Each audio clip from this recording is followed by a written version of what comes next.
Good evening, everyone. Welcome to Beyond the Gatekeepers. I am Bishop-Elect Vanessa M. I'm your host / moderator for this evening, and I'm so happy to be here with you on tonight. And so you know what we like to do. We've been missing for at least a week, and so we want to, first of all, welcome you back to Beyond the Gatekeepers, and we like to shout out where you're from. I like to also say hello to our Facebook Live audience, as well as to our YouTube audience and to Instagram and to Twitter and all of you that are out here on tonight. And so do me a favor, please shout out where you are from. Let us know where you're from. I'm looking. I see you already. McDonough, Georgia is here. Thank you so much for representing. Philadelphia is here. So glad that you're representing. San Diego is here. So glad that you're representing. Louisville, Kentucky is here. So glad that you're representing. Charlotte, North Carolina is in the house. Charleston, South Carolina is in the house. Oh, yes. Indiana is here. Detroit is here. Florida is here. People are from everywhere. Toronto, Canada is here. Ontario, Canada is here. Memphis, Tennessee is here. Norfolk, Virginia. Atlanta is in the house. North Carolina is in the house. Tampa, Florida is in the house. Oh, this is so good. Englewood, New Jersey is here. Crofton, Maryland is here. Stockton, California is here. Oh, y'all are going on tonight. Y'all showing out. Chicago is here tonight. Orlando, Florida is here tonight. Florence, South Carolina, yes, is here tonight. This is so good. We're so glad that you're shouting out. We want you to do us a big favor. Give us a push. We say good evening to you once again. We're so glad you're here. I see you, Renee Vickers. Thanks for joining us and being faithful to Beyond the Gatekeepers. We ask everyone to share on Facebook, share on YouTube. Let people know that we are on and we are watching. Far Rockaway is representing on tonight. And so we're so glad we have a great conversation that we have set up for you with a great author, scholar, a faith leader, and we're just excited about what we believe God is doing in her life. And so before we do that, let me just keep telling you all, thank you, Ontario. Ontario, California is here. Good to see you all here on tonight. We've been away for about a week, but we're glad. Again, Mooresville, North Carolina is here. So many people are already presenting themselves. We're excited that you are here. Greenbelt, Maryland is here. God bless you. Raleigh, North Carolina. Lisa, thank you for joining us tonight. Yes, Reverend Dr. Dion Talicia from Kansas City. Yeah, we're so glad you're here tonight. And people want to hear this conversation, so let's get going. Let's start introducing our guests so that we'll know who's with us tonight. Tonight we have Dr. Brianna K. Parker. She is a faith leader, scholar, data activist, but she wrote a book. And the book is I Still Believe in the Black Church. I love this. Using data to decode the promise and pain of the Black church. Please, Dr. Brianna, please say hello to our audience and just shout them out. Yeah, hey everybody. I see y'all here from all over the globe, and it's good to see you. I'm so excited to be here. I'm so grateful for the invitation. I'm looking forward to the conversation. I hope you guys have tons of questions and comments and thoughts because we're excited to talk about it. Awesome. Thank you so much for saying yes to being here. This conversation is so very important, but we could not do it without these two that I'm going to introduce, and they really don't need an introduction. But Bishop Carlton D. Pearson is with us tonight. He's an author, progressive spiritual teacher, and thought leader. And we're so grateful for his presence tonight. Bishop, will you say hello to our virtual audience tonight? Welcome back, everybody. We're all happy to be reassembled for these intellectual, spiritual, theological, historical, psychological, and philosophical conversations, which I think are perhaps some of the most meaning that I am ever engaged in. What would America be without Black people? And what would Black people be without the Black church? We have some very powerful and important, impacting comments to make tonight and to learn from this brilliant mind who has written what we need to be reminded of. Thank you, Doctor. I'm looking so much forward to hearing what you have to say and reading the book. Thank you. Last but certainly not least, we have Bishop Yvette A. Flunder. She's our presiding prelate of the Fellowship of Reframing Ministries, as well as senior pastor for 30 years, over 30 years of City of Refuge United Church of Christ in Oakland, California. Bishop Flunder, will you please greet our virtual audience tonight? Well, good evening, Ken family. It is very, very, very good to see your faces. It has been way too long. It is good to see my brother by another mother, Bishop Carlton Pearson. I love you so much. And miss my hugs. We got to do something about that. Something have got to be dead. That's what the old folks said. Something have got to be dead. All right. And I feel so good about the conversation we are going to have tonight with Reverend Bree. I tell you, I am amazed at the path that she has taken to come to the conclusions and also to be in the process of data and faith and religion at the same time. I think looking at us as the Black church and those who have emerged from the Black church in a very different way gives us a very different sight of who we are and what we bring. There is a science to it to some degree. There is a, what is the word I'm looking for, Bishop-Elect Vanessa? There is a pattern, that's the word, to the way we experience things and how we show up and what we have as outcomes. And now we have someone who took a good close look at that and paired two realities to one another that are almost unthought of. Who would think?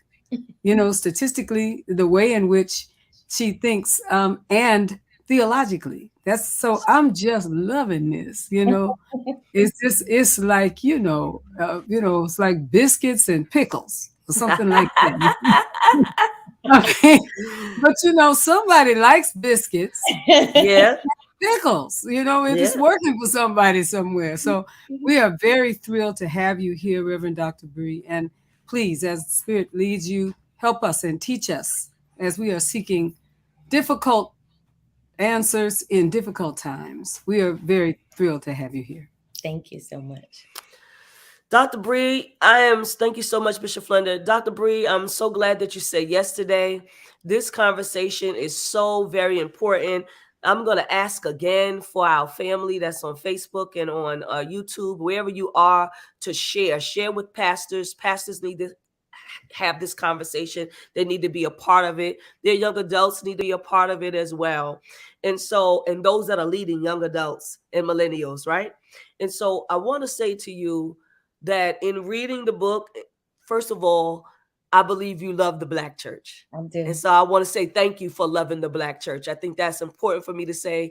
I think that in reading the book, I can tell that there's a love and that you are trying to do something. You're trying to prevent the death of the Black church, and you're trying to give us a science on how you did this. So tell us about the book. Tell us why you wrote this book and how you got connected with the Barna Group to make this happen. Yeah. So I guess I'll start with the Barna Group connection. I was honestly just broken. I just lost my only sister. She died holding my hand. 2 months from the day I eulogized her, I get in a car accident. I'm less than 2 inches away from decapitation. And so I can no longer go to Baylor where I was working through a PhD. And I'm sitting in the ER with my pastor at the time, Freddie Haynes. And, I'm struggling with what this means. I'm kind of an educational elitist at this point. Like, it's PhD or bust. Like, I don't want anything but a PhD. And he's like, I have a DMin. And I'm like, well, good for you. So in my life, I want a PhD. And he was like, you don't have any HBCU street cred. Maybe you should just consider, a DMin at Virginia Union. So I was literally on bed rest, and I was like, yeah, I'm okay with it. I'm okay without it. And I'm on bed rest for 3 months. And literally I hear God and I send him a text and say, hey, you think you can still, ask Virginia Union to take my admissions? Literally, that's how it started. And I go to Virginia Union. I had a concussion. I could only read 10 pages at a time. I still haven't let go of my PhD program, but I don't tell them that. So I'm still doing work going through that program. And I was able to have the love and education I had never experienced before being at a HBCU. Most DMin programs would have never let me do a project like this. And I wouldn't have been at this place. So I just really wanted to create something from my context. Friendship West in Dallas, Texas is more than 50% 40 and under. And so I had to do a project that would really appreciate Black young adults. And so when I wanted to do my project, the notorious AGJ, Dr. Allison Geis Johnson said, okay, you got to find research. And I was like, okay. So, like Rashawn Mitchell, search all over, can't find no research, but you got Barna Group and you have Pew. And I had to make a decision. Am I going to beg someone who's obviously not interested to do what I want to do? Or am I going to believe that God has called me to a place of nothingness so that I would create? And so I was naive enough to say, yes, this is what I'm going to do. And that's how I became the first researcher to have extensive qualitative and quantitative data on Black millennials and faith, which is really how I met David Kinnaman. We're on the moniker together, on the ticket together to do a presentation. He comes on, he's talking about Generation Z. I come on to tell him, you're missing a big part of this. Black people are not screenagers, because we love screens. It's because we don't have computers. You know what I mean? We don't have laptops. So we have different reasons to be screenagers. So we were just talking about all the reasons that faith research is usually tilted toward white people, misses Black people, but takes up all of our resources. We love to give out money to get curriculums and the curriculum, and then we have to redo it so that it makes sense for our context. And when we met, he's like, I want to be friends with you. And I'm like, okay. But I didn't really believe him. And I always tell people I didn't believe him. But Barna had a reputation issue at that point because Black people understood that data wasn't really being taken on us, but we were buying it. And I had a money issue. right? I didn't have a reputation issue. I have a great rate when it comes to like open rates and my surveying and what it means to get pure data. Like I had that, but I didn't have $400,000. And so we partnered together and we knew that there needed to be work done on the Black church. And it had been 21 years since we had it. The last time we had it, it was skewed. They were still looking at Black people as sexual beings, even when we're talking about faith, to the point that it's like, I think one of the questions was, what do you desire most in life? And it was like, one of them may have been like about sex. And then the other's like a relationship with God. And the other was family. And it was like, oh gosh, this is barbaric. You know, so the last research we had was disrespectful too. So we really got together to create something. And I served as lead researcher on the project, but it kept me up at night. I knew we had to get it right. I knew that there were things that we absolutely could not miss because we might not have money to do this for at least another 10 years. And so we really just got to this place because I think we got to this place because I was no longer willing to pretend like what had been created in the past was acceptable. And there were enough Black churches who were willing to put dollars, which I think people don't know how much data costs. They were willing to put dollars. And I hate to say the people because I don't want people to think they just walking around handing out money. But when I called Charles Goodman in Augusta, when I called Reverend Elaine in New York, when I called Michael McBride in Oakland, you know, when I called Bishop Jackson in Georgia, people were John Faison in Nashville. They were saying such a quick yes. I was like, well, did y'all always have this money y'all were willing to share? Because I could have called y'all a long time ago. But right. I mean, it was a strong yes, like I would say in less than 10 minutes. They were like, let's do it. And so we brought almost $100,000 to the table that we didn't end up using because we were in the pandemic and I didn't want to tax Black churches in that way. But they were saying yes to this work. And so I don't want anybody to think we got here because I was the lead researcher alone. We also got here because there were Black churches and pastors who valued data, who appreciated my work and believed in me enough to trust that I would go to the table of a white company and stand in our truth and represent us in a way that allowed us to get what was going to be valuable to us. Thank you so much for that. That was really good. That information that you gave was really good. And we know that data is important. I want Bishop Flunder and Bishop Pearson to say something about the fact that for a long time, they have not been getting the right information on us. And so therefore, resources have not been brought to our communities, to our people because of this. So Bishop Flunder. I was saying to myself just a moment ago that there's a very distinct difference between data collection and old wives' tales. You know, there are certain things. It's kind of like the difference between the era of a wagon train and airplanes. You know, that you can believe that a certain thing when it's happening on another coast, when it takes you 6 months to get from one coast to the other. But in the age of computers, in the age of data gathering and sharing and transmission and such, you can know in a hot minute if you know what the right question is. You can know in a hot minute what you perhaps need to know or where the resources are where you can find them. Now, if we don't put something in that pot and put it in there right as people of color, there are certain assumptions, always assumptions without the data. Or we can have these old wives' tales with no data to back it up. So, Black women are like this. Or young Black people or Black men are like this. Or gay people are like this. Or Black church is like this. If there is no data collection, there cannot be any dissemination of money. Absolutely. There cannot be any true dissemination of space, acquisition of land. Yep. There can be no power in a political zone where you seem to be voiceless. Mm-hmm. If there is no data, everything is about how many of us is it? Mm-hmm.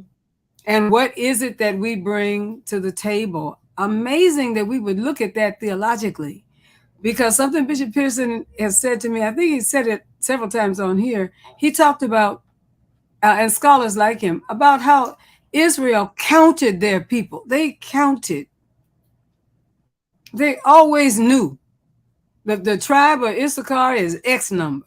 Right. The They tribe had of their own Judah, census. talk Absolutely. to me, is X number. And they doled out the land in accordance with what they understood in terms of their data. Why was in a holy book? Mm-hmm. Why was that so overwhelmingly important? Unless there was something connected to and intended by the divine, that no one be left out. There's something very holy about the idea of taking the time to see who is at the table, but also who is not. It's very, very powerful work. Anyway, I feel you. Bishop Pearson, you're muted, Uncle. There's a difference between African Americans and American Africans. Mm-hmm. The African Americans learned English from our white oppressors by reading the white oppressors' scriptures, Mm-hmm. where they had scripted and prescripted their history and tried to prescribe ours. Only for about 100 years have we corporately been able to read and write. And I get emotional even thinking about my grandparents couldn't read on either side. My great-grandparents, great-greats couldn't read or write. We're still experiencing a kind of a Juneteenth with regard to education. I'm talking to three of the smartest human beings, American African women I've ever encountered. And you have so many on this program. But you're new and fresh. We were busy trying to feed our kids and feed white people's kids from our mother's breast and feel like human beings. This is time. They robbed us of so much, and the white church gave us very little. And they're the primary ones trying to block our history now. Mostly white evangelical Christians, the critical race theory, that kind of thing. So this is a new venture and a new adventure, taking a lot of courage, a lot of anointing, a lot of appointing, a lot of inspiration, a lot of blood, sweat, and tears to get it out. Because we still have high school students graduating who can't read. Numbers are huge. Those who drop out of school I grew up with two pastors who couldn't read. They were janitors. They could read a little scripture. They'd have my mama reading, and your mama, Bishop, read, baby, read. And she'd tear out and read the scripture, and he'd repeat a little bit of what she said because he couldn't read. His wife sometimes could read. The women always could read better and faster than men, because especially those who were house niggas could read things like coffee and flour, as they called us in those days. So we're regathering and recollecting ourselves, our souls, and our wounded psyches as PTSD victims. And so this is a healing, hopeful time. Bishop Mason, the founder of the Church of God in Christ, had you in mind, Reverend Doctor, when he formulated and coming out of the Baptist tradition. He had a second grade education. So now we have people like Bishop Flunder, who represents that same denomination, with all these degrees. And she's a professor and a scholar and a historian, a theologian, and an anointed preacher and singer and worshiper, and a Black woman that has the Black womanist mind that is prophetic. And so this is no small thing we're talking about, and it's no small thing that you're doing. It's very, very powerful, and it's very, very promising. Thank you. Dr. Brianna, Bishop Pearson always leads me where I need to go. And he doesn't even know it, right? He just this is no small thing, but with specificity, you say that this data is to decode the promise and the pain of the Black church. Say more about that. The promise and the pain, decoding it. Come on. Yeah. So the reason it even started with I still believe in the Black church is because when I first started to do the work, people would say things like, well, I expect that from you because you don't like the Black church. And I'm like, what? Who gives up? I mean, no shade. I'm a smart woman. I could go make money doing a whole lot of things a lot easier, and I wouldn't be trying to beg anybody to care about what I think is important right now, So I don't do this because I don't love the Black church. I do it because I do love it. So I actually said one day, I still believe in the Black church. And so that's how I had a t-shirt. The t-shirt was wildly, I have to send you guys one. The t-shirt was wildly popular. And I just never imagined anybody would want to wear that on their shirt. And so when I did the work, I was like, oh, the data tells me I can still believe in the Black church. That was not the original subtitle. Everyone who pre-ordered has a different subtitle, what we know, believe, and hope. But the more I sat with it, the more I had to realize that while there was promise, there was pain, right? While there is life, there's some death happening too. You know, while there is peace, there's turmoil. And I just didn't want to pretend like me believing in the Black church was because we were in a great place, but because we had a great hope. And so I wanted to look at both the promise and the pain, because there was something to learn from both of them. Every time I looked at the data, every time we look at data, you know, we have a collection of data, but when we look at it, I can mine the data so many different ways and find out more and more and more. That's why when we were looking at Black millennials and faith, I'm the only person who has data on sexual abuse, physical abuse. I'm the only person who holds data while everyone wants to talk about it and make their claims. I'm the only person who holds data on what Black millennials think when it comes to sexuality.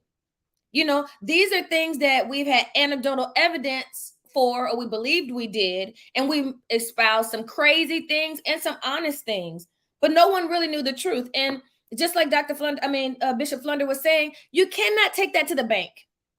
That's how you get money. You need numbers. You need to be able to tell a certain truth and not just say, in my neighborhood, they believe this, you know, or in my church, we say this. There has to be something to back it up. And so I wanted to make sure we could look at the whole truth to the best of our abilities. And there were certain denominations who were low in the numbers. We would have to go and make sure, specifically Pentecostal churches and Pentecostal Black churchgoers were responding to the data. That was important for me because I was COGIC. And so I was not going to let this happen without knowing we had a good subset of Pentecostals who were able to chime in. This is too important for us to leave anyone out. And so I felt like there was something to uncover that could benefit us for years to come. Bishop, did you hear her say she's COGIC? Did you hear her say about the Pentecost? I know y'all come off of mute, Bishop. We all COGIC. Both the bishops come off. Bishop Pearson, come off of mute. We all COGIC. You good? Yeah, when I said that Bishop Mason saw her back then, I didn't know she was COGIC, and I thought about that when I said it.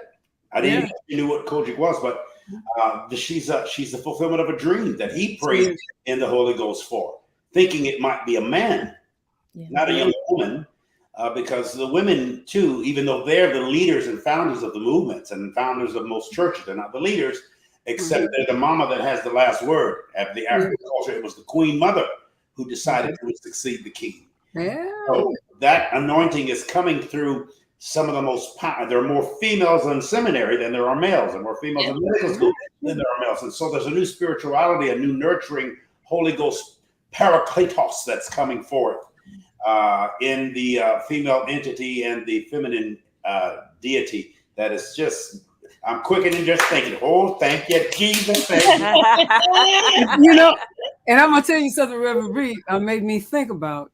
And that was that we Pentecostals, okay, so I can say I was almost born on a bench. So let's just be real clear. My mother was up 3 weeks after I was born back at church.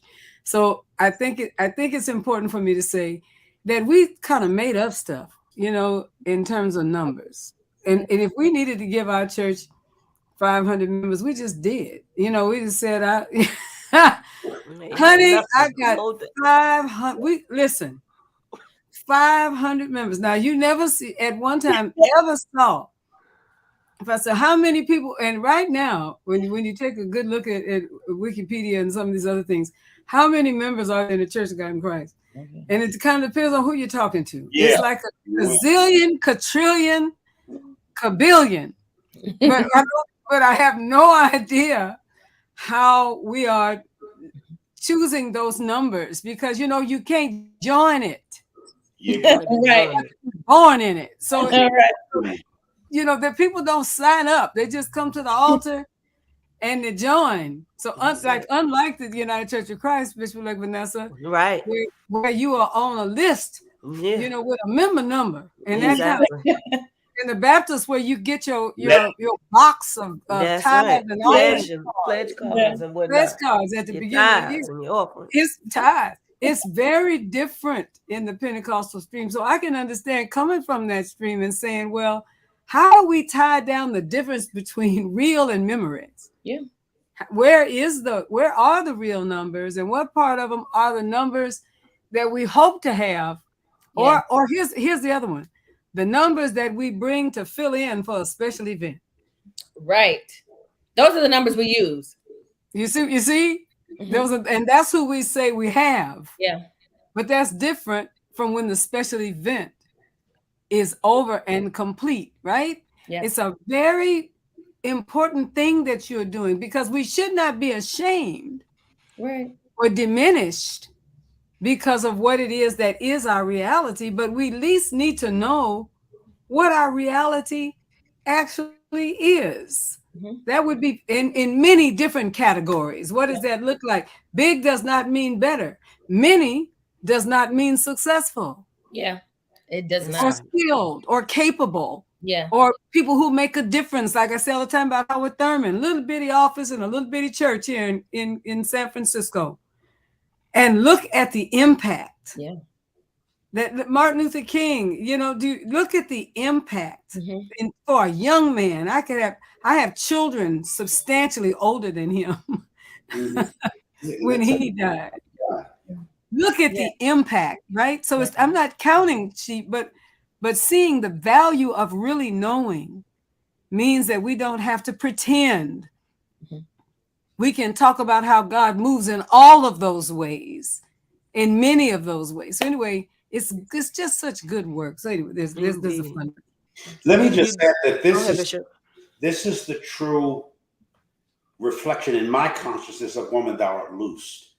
It's not a convention of women screaming and hollering and shouting that's powerful, but it's loose the mind. Jesus even is recorded to have said, loose the strong man and let him go. The universe has said, loose the strong woman and let her go. Most people think the strong man was a demon. It was a person that had vision, and many strong men are in pulpits that can't do. A lot of strong women are in pulpits that need to be loosed. You represent the loosening of the strong woman. And we've yet to really see what that means in the universe and in the church. But it is powerful and it is unstoppable. This bullying spirit that we've seen in Trump and all these little stupid Christians that follow him, excuse the terminology, that follow him. I'm with you. That's just a false start. It is exposing what ultimately needs to be expelled. Now, suicide is the leading cause of maternal death during pregnancy up to a year after birth. When women are pregnant with things, sometimes they're treated so brutally that they do commit suicide. They drop the project, as you may have considered doing yourself. But that's prenatal, and then there's the postpartum that men don't experience.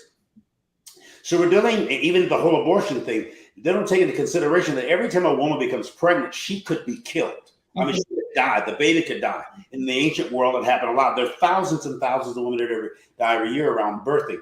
You have survived. You have to survive. And we're going to be there to support you because you're still pregnant.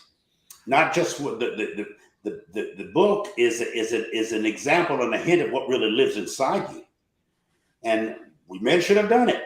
Here comes a female, anointed, that takes not just his story, but her story and puts it in front of us. There'd be no black church without black women, black mothers, black prayer warriors who prayed and a woman has known how to push that baby out. We don't pray that like y'all pray. Something happens when you pray.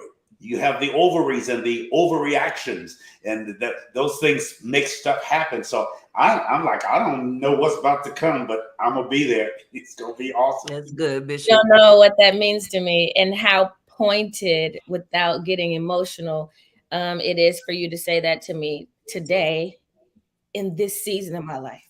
It's beautiful. Well, I know it was God. Wow. Hallelujah. And I needed the reminder. Hallelujah. Listen, you ain't just come on here to talk about this. I still believe in the black church.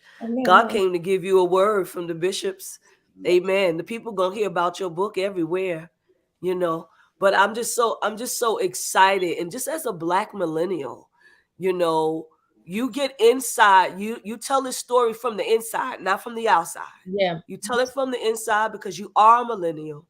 You are a Black woman. You love the Black church. Mm-hmm. Tell me some of the pain. And let me just say really quickly, I see people from Nashville and Richmond, Virginia. If you're just joining us, we have Dr. Brianna Parker here with us, and she's got a great book, and we're going to give it away. So let me make sure that you put hashtag Beyond the Gatekeepers so you can get your book. I still believe in the Black church.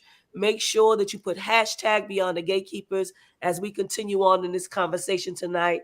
Hello, Dr. Kevin, Bishop Kevin Taylor. Unity Fellowship is also here with us, joining in. So many bishops and pastors have joined in, Richmond, Virginia, Nashville, Tennessee. I want you to dive deep into the pain of the Black millennials and the promise. Yeah. What have they said to you, and what do you know being a Black millennial? Here's the wild part. The promise really comes from Gen Z. The pain comes from boomers.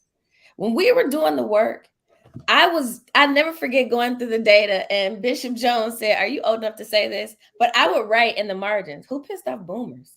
Like every time I was looking at the work, it was like this is just not what we've been told. We've been told that boomers love everything that's going on, and Generation Z hates everything that's going on. But we actually learned that the pain comes from boomers who have not yet seen the dream realized, that I've been here. I expected greater progress. I wanted more. I had greater expectations. I thought we would be more forward moving. And I just didn't think we would be here today, not just in the world, but even in the church. And there's some disappointment that's connected to that. While Gen Z, who would be 24 years and under, we don't know where they stop yet, but they will start at 24 and go down maybe 15 years or so. But it's probably going to be a sociological cutoff where it will be children affected by the pandemic will probably start alpha. So, and children who are not will probably be still part of Gen Z. And so when we were actually looking at it, Generation Z said that the Black pastor was still the person in the community with the greatest authority.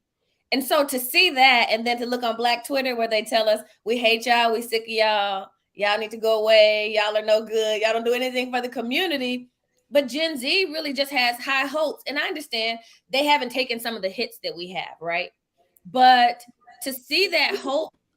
Tell us the age range again for Gen Z. Gen Z will be 24 years of age and below. Mm-hmm. So when we say that, you have to know that when this was done, that means we could only actually, because we did this in the middle of the pandemic, we were seeing results around the time of George Floyd's death. And so at that point, we could probably only survey about 4 to 5 of those years, because it has to be 18 and up.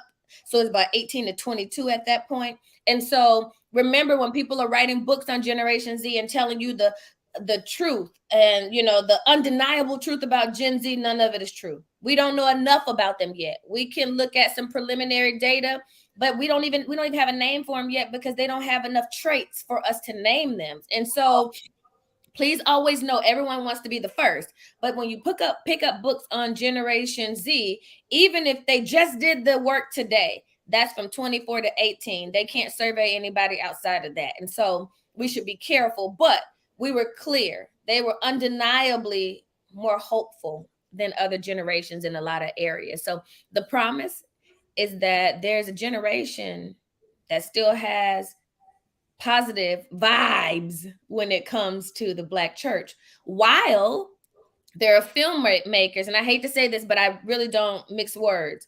I look at shows like, what's this new one? Kingdom Business. And she needed more money for her record company. So he said he was going to take up a missions offering, but not tell them what it was for. He was sleeping with the members, daughter who was a stripper.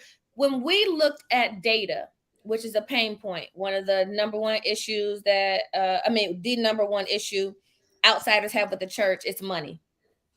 When you look, we don't have any scandals like that. We haven't had any in decades. People will say, like, I don't like Creflo Dollar. He spends money. He has a gold toilet. But that's not a scandal. That's not a money scandal. More. When we look at money scandals, we have issues that come from white televangelists decades ago.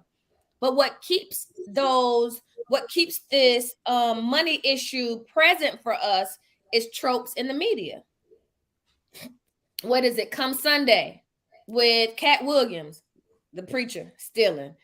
Kingdom Business, preacher, stealing.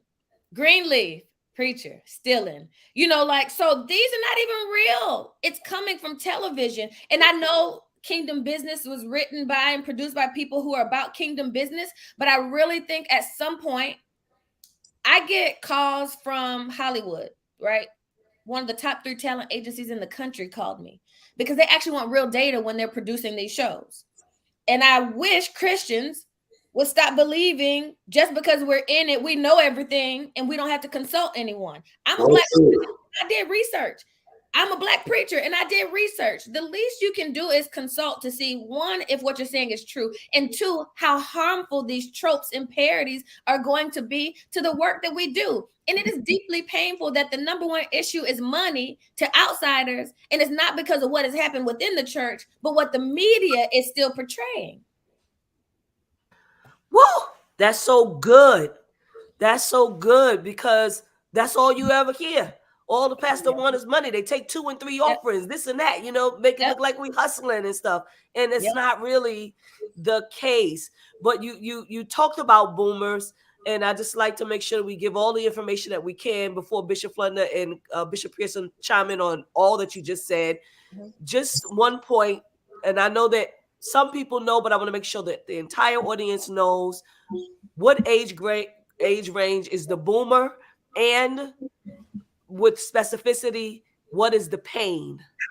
Okay, let me think of the age range of the boomer. I don't know if I can tell you offsite. Let me see. Oldest is 40. I think you would go 55 for X. So boomers would be in the mid to late 50s up through, I think elders may start at about 70, somewhere around that range, but I'll get the specifics. The pain was just the disappointment. All that you've put into the church, all that you've loved about the church, all that you've sacrificed for the church, only to see little progression for some people, only to see maybe some backwards movement when they think there should be forward movement.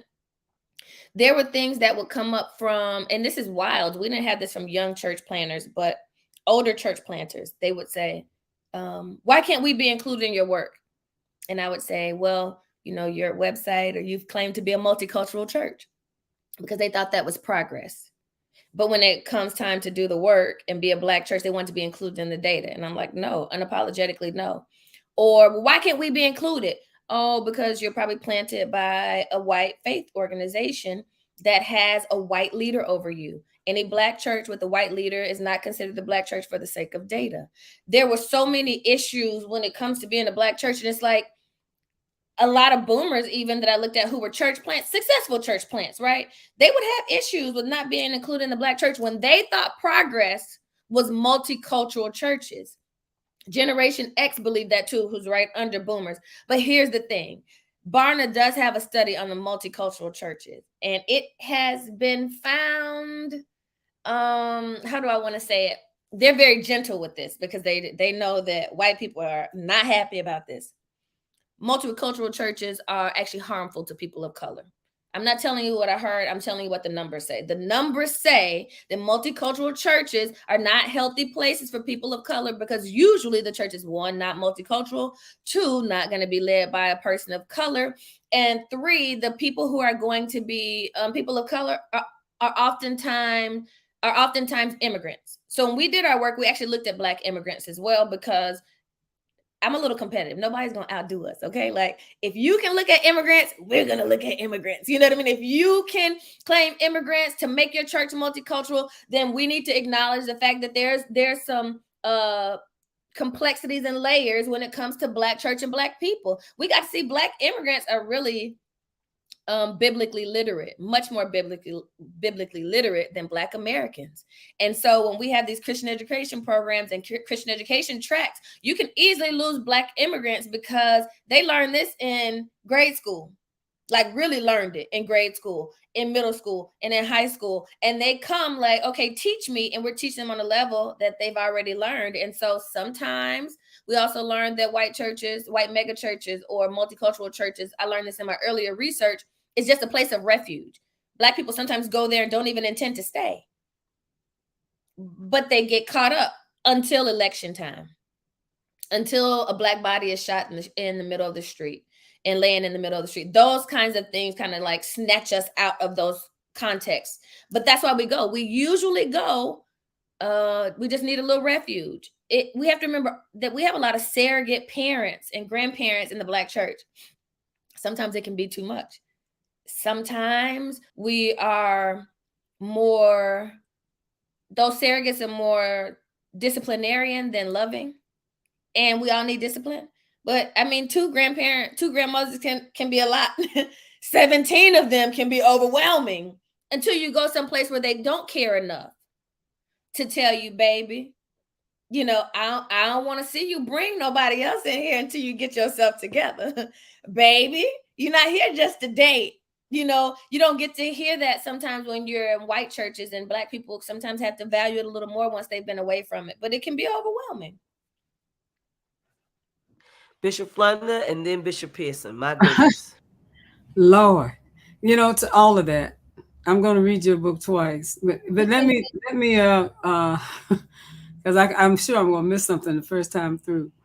I think that what you brought up for me too, that's unique in accumulating and accessing data in the Black church, particularly because most of our churches are in and around urban settings. It doesn't mean that we don't have the bigger ones, at least. We don't have a lot of them out.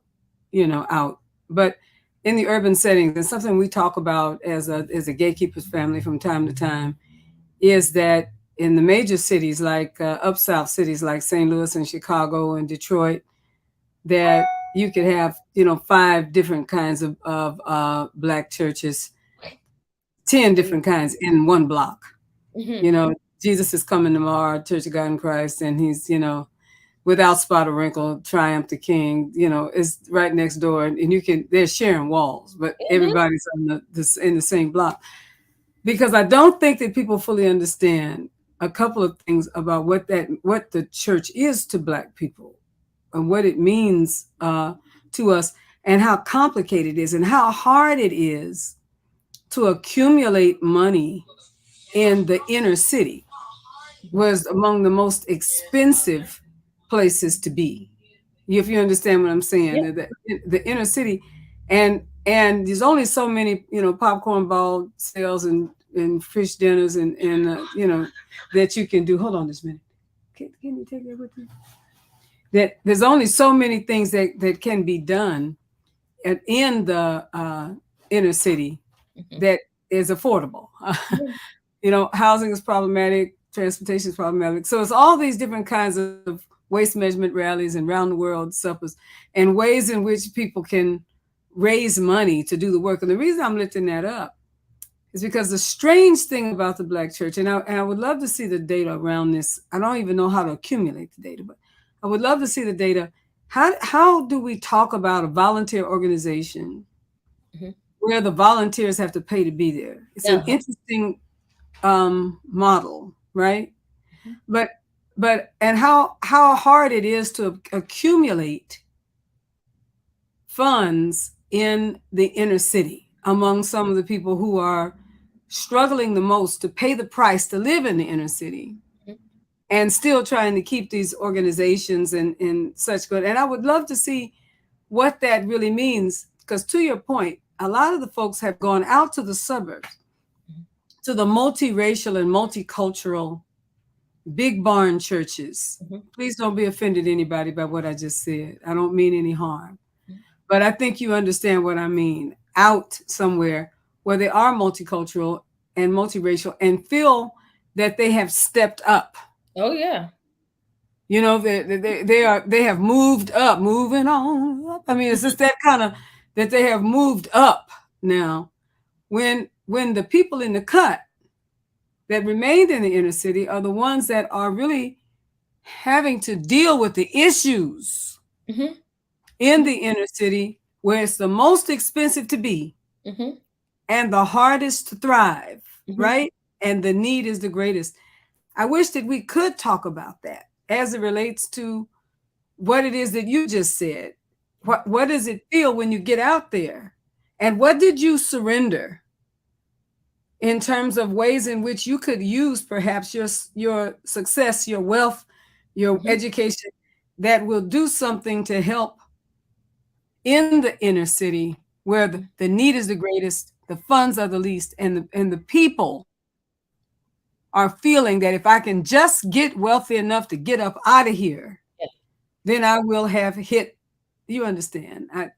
I think you understand where my heart is. I would love to see where you are on that and how you perhaps have funneled data in and around it. Yeah, no, we did. It's, I would say more in Black millennial work, we looked at this. And I do know Givelify does research each year, and we talked about doing research together, but they were already in a contract with someone. But that is something I will think about and ask them to explore. Now, one thing we learned when we talked about money, and this is, it's just the changing of the tides, right? When older people had a church, they believed the church needed a roof. We got to pay for the church to get a roof. You know, I'm going to get from the widow's mite. Black millennials don't believe that. Black millennials believe if I need a roof and you need a roof, we both got to hustle for a roof. Now, once I get to the point where I'm financially stable, I have a responsibility to give to the church. But until then, there's no need for me to sacrifice for the church. Everybody has to go, you know, everybody for themselves. Here's the issue when it comes to the multicultural church. Black people leave the Black church. They feel like they say, I don't see where my money is going. I'm not sure what they're doing with it. I don't know if I can trust them with my money. They go to a multicultural church and give freely. They are excited to give about it. They are proud to give. You know what I mean? It's like buying Black owned products versus buying popular products. It's like they are happy to post and share what they're giving as if they can see anything differently when they give their money in the multicultural church than they can see in the Black church. Now, I understand there's some things that happen, right? Like the Black pastor might have a nicer car. The white pastor might have a mansion. You know what I mean? Like just because you don't see it, they may hide what they do with their money differently. They may have a home in Mexico, Australia, England, you know, all those things. Just because you don't see it doesn't mean you know what's going on. And so I think we let smoke and mirrors make us feel better about moving on up when we know that you may feel better about giving your money, but the research is going to tell us that you're going to feel worse about your actual humanity by being at these churches. But that's definitely something we should explore. I mean, it's the worst investment ever. And I know what God will do for you. I'm not saying in that way. But when you look at giving to the church, it's the only place I know where from about 18, maybe in your teenage years, you give 10% of your earnings in an investment. And the only thing you're sure to get is maybe a little help on your mortgage and a repass when you die. That's really bad investment. And you got to work all those years too. I get it. It can look on the outside like a horrible investment. I would accept that as an excuse for not giving if something changed in white churches. What's their investment? What do they give you better? Do they pay a little bit on your rent every month? Can you come back and get a loan? You know what I mean? Like nothing changes because it's really an economic model that sucks. You know what I'm saying? This is not for money. This is not for turnover. This is not for return on your investment. That's just not how it works. The money that you get is going probably back into the community, or it's going to go in your staff so that you can better help the community. That's where money goes. If it goes directly into the community and you don't have a staff and everybody has to do the work, or it goes to our staff so you can actually do work in the community. But there are not any churches who are going to have a different model than that. It's just that the Black church with all of our parities gets all the negative hits for a model that's seen everywhere. That's good. Listen, Dr. Brianna, I see people posting in our comment section about Pew Research. I need to make y'all very clear. This is not done. I'm going to let Reverend Brianna say something about it, but this is not Pew Research. This is by the Bonnier Group, and she's going to tell you why. Yeah. So it's not by Pew. I do know Pew did research. I must admit, there were some articles that they produced from Pew's research where they said something like the only thing longer than a dollar store receipt is a black pastor sermon. I can't imagine that was done in love. You know, while I chuckled, I can't imagine that the work is done in love when you allow these articles to be written. When Barna did the work, I served as their lead researcher. I don't work for Barna. I still own Black Millennial Cafe. We do our own work individually. But I remember Christianity Today saying something like Black people are walking away from Christianity, and we fought over Twitter. Like, I mean, no, don't say that. And I said, capitalize the being Black, put some respect on our name, and make sure that you are honest. We don't have our issue is not that we are walking away from Christianity. Our issue is that we don't want to identify with the Christianity of red hats. We don't want to identify with the Christianity that locks children up in cages. And so now we don't know what we should call ourselves to be able to differentiate between the Christian who wears a MAGA hat and storms the Capitol and the Christian who believes in speaking truth to power, the Christian who believes in an inclusive God. We don't know how to say, I'm not one of them. And so, no, we're not having an issue with Christianity. We have issues with Christianity, but the numbers that we saw was about identifying as Christian, not believing like Christians. And so if I can fight for nuances in the title of an article and say, if you do this, fine, we don't have to get no more data. If this is how you want to rock. I think Pew should have been able to do that too a number of times. And so I have looked at some of Pew's data. I don't agree with some of Pew's data, but I really love their lead researcher. This is where I am when it comes to anybody doing data.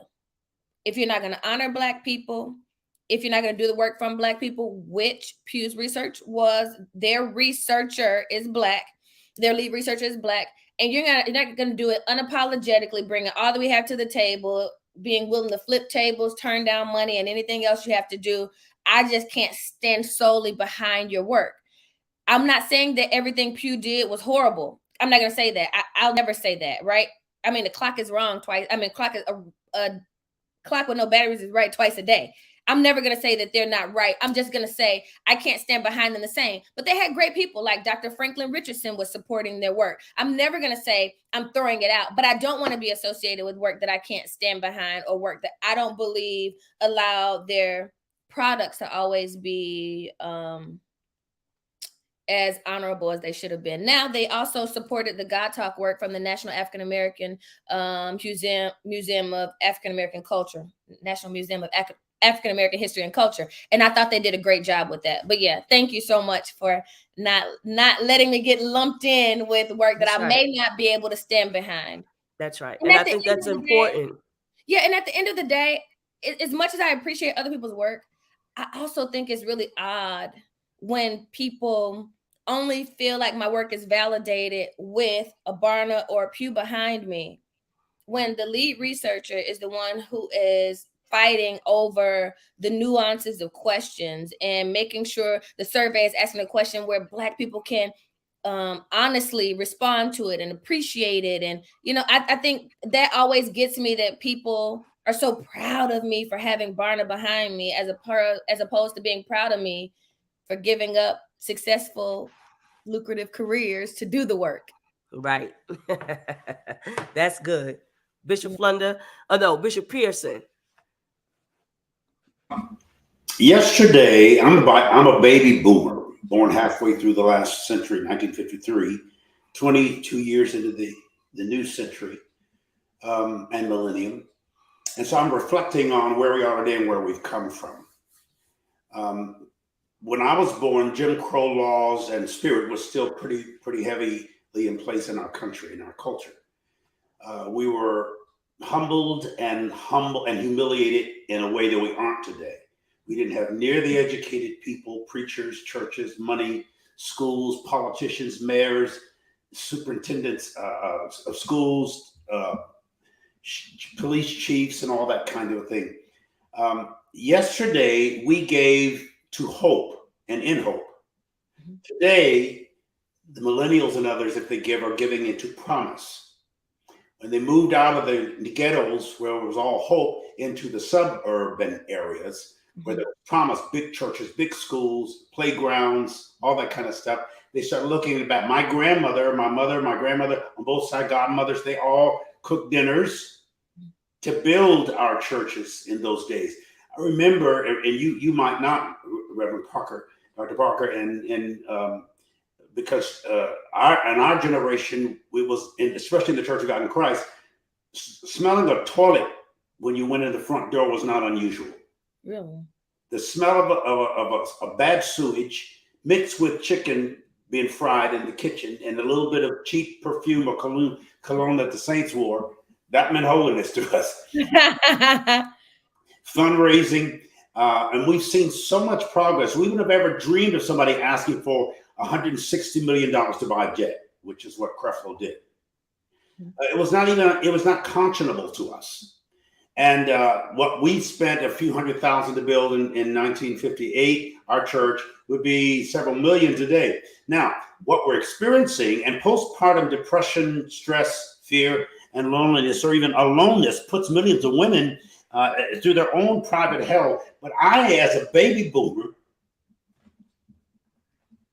that saw the birthing of a great Black expression in my lifetime, comparing to, I mean, you remember the ballrooms that we can go in now, Bishop Flunder, that we're not even allowed to stay in those hotels. So there is for the baby boom generation, there is a pain, because we're here now and it ain't all that in a bag of chips. There's so many successful preachers in big churches and money and jets, and, you know, we used to call them leather skins for shoes and suits, and we got all this in this one period, about 50 years. And now the younger generation, you all come here smart with even if you didn't graduate from high school, you know how to use this. Mm-hmm. You know how to use computers. You understand cyberspace and cyber science, and you're making millions of dollars without a college degree. Mm-hmm. Some of you without a high school degree. So we're trying to find out where the heck we are. We know where we've been. Mm-hmm. We think we know where we're going, but it's hard to know where we're going because we're not even sure where we are. Things are changing so fast. Yeah, like they get a new phone. We wouldn't have thought about standing in line to get a pair of $160 Jordan tennis shoes and all that stuff. These kids, yeah. They're wearing clothes that we had to wear. Raggedy clothes and holes. Mm-hmm. The pants is half mask, 1 inch from moon in the whole world. That's how they and so they too are angry. Yeah. We're depressed. We have money, we had education, and we birthed something marvelous. And now we feel alone and depressed. And so the next revival, we don't know what to expect. We just had these big, I had Azusa, and we got all these big conferences and big churches, and it's not meeting a need right now. Mm-hmm. It's not even appealing to the youth generation you're talking about. They don't want to come to no woman or Luce or Azusa or Holy Convocation. Mm-mm. We can't even pull in big singers and get crowds for concerts anymore. Mm-hmm. Nobody is. I went into my 92-year-old mother's bedroom this morning, gave her some boosts, and sang a song she wrote, which is the national anthem of the Church of God in Christ. Sunday school, Sunday school, Sunday school, Sunday school. The Sunday school is marching on. SUNDAYSUA. My mama wrote that song. But ain't nobody going to Sunday school. We don't even have Sunday school no more. We barely have Sunday anymore. So it's a whole world, and we're sorting it through it. This important work that you're doing, giving us both the statics and the psychology of where the Black church is and was, and what it is and was, is very prophetically profound. And I pray you again, don't let, because you will have it, sweetheart. You'll have the aloneness and the loneliness and the depression and this weird sense of where the heck am I and who can I really trust? That comes along with producing what you have. Because it's a new production. We haven't had it before. We haven't even heard it before. I'm not even sure we imagined it before. Yeah. So that makes you really fresh. And we're covering it. But we're covering also this generation. You can reach that group you're talking about. I don't know that we can. Yeah. I don't think it's our assignment in the way, not without your help. And there's a graciousness that I pray, I feel your heart, Bishop, that I pray will cover us as people of African descent, who learned Christianity in the belly of the beast. You know, that we will in some way have the graciousness that you're talking about now, where our young people will appreciate our contribution and the ways in which certain things were not possible for us that are now possible for them, and that we will cross-pollinate and also appreciate the gift. Was it India Irene sings a song that talk to your mother, mother talk to your daughter. Yeah. You know, there's something very powerful about what we can learn from each other. And I've said a few times, Reverend Bree, that we are the middle people. We are the ones who can remember 2 generations back. Yeah. And we have 2 generations in front of us, at least. We are the keepers of what was 2 generations ago. Mm-hmm. But we have this incredible responsibility to pass that on mm-hmm. to the 2 generations who are under us. And I mean only that by age, who are younger than mm-hmm. we are. Mm-hmm. I don't want to see us lose what the 2 generations before us had. Yeah. But it's important to be able to hear those stories and to understand that all of what we have now came from something. Mm-hmm. It's kind of like the roux that you have for a pot of gumbo. Mm-hmm. I know a little something about something. I just want to put that. You know, it's kind of left over from another time. But if you have a starter, you can have a richer pot, you know. Somehow or other in all of this, my hope is that what you have found out, you will be able to find a way to because you love the Black church, to get the village in a circle dance in some way. Yeah. And I think you hear my heart in mm-hmm. some way, mm-hmm. so that we can really talk about how we can be a blessing to one another. We cannot really bless the world mm-hmm. if we cannot bless in some way one another. Absolutely. With what it is that we've been through. So I hear you, Bishop Pearson, because that's where we are. We are boomers. Just booming up Blue Street, but we still boomers. There's no ifs, ands, and buts about it. And one of these days I'm gonna call you and tell you I'm tired now. Carlton. You know what? Right. That presiding bishop of the Church of God in Christ retired. That's the first. And his successor, his dad was involved and is now transitioned to and died. But I just cut off just as we were coming on tonight, a 35-year-old preacher sent me a picture of 2 Rolexes that he was buying that are worth $600,000. And I saw 2 preachers 2 weeks ago who were showing me their Cash App. If I name them, you know them. And one had I think 89,000 in the Cash App. Yikes! As well. I wanted to slap one of them, but I figured he wouldn't give me no money. And the other one had over $100,000. And these guys were in their 30s, and one was 40. They don't know the price or the cost of what their dads and our generation paid to create these big suburban multicultural churches with schools and I went to who's the great congressman, Frank, that has grocery stores and all that in New York. He's in heaven now. Congressman Charles Rangel? No, the one just before him, around him, that bought him. Johnny McClurkin's first meeting was in his church. I just was thinking about it. If I named him, you know him. One of the Black men that has supermarkets and banks and school. I mean, that generation. I remember C.L. Franklin and the Jasper Williams and that group. And now we've got these young, brilliant, sharp businessmen who are entrepreneurial and well as preaching. And so we're trying to get the mix on all of that. That's the Black church anew. But I don't know that they can value I mean, who talks? Who buy? I said, boy, you should be spending that money in silver and gold rather than Rolexes. But he began to lecture me that those things do resell. But who would have even thought about all our Rolexes? All mine been fake. So I wasn't expecting nothing more than a fake. It was shining. You talking about Adam Clayton Powell? No, because he didn't do grocery stores, I don't think. Who built the big truck there? Y'all putting Adam Clayton Powell? Bishop said no, it's not him. Somebody, I'm embarrassed. I don't remember. What a wonderful, gracious, godly man he was. Had sort of like Alzheimer's and stuff by the time he died. But anyway, he built. Oh, I thought you were talking about Floyd Flake. Yeah. Yes. Okay. Congressman Flake. Yes.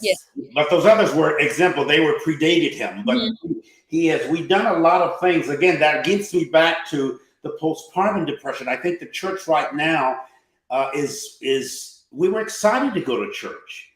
I remember crooked wigs and run over shoes and runs into stockings and big old dentures and homemade dresses with crooked hems and all them women sitting with front hips and hats and handkerchiefs.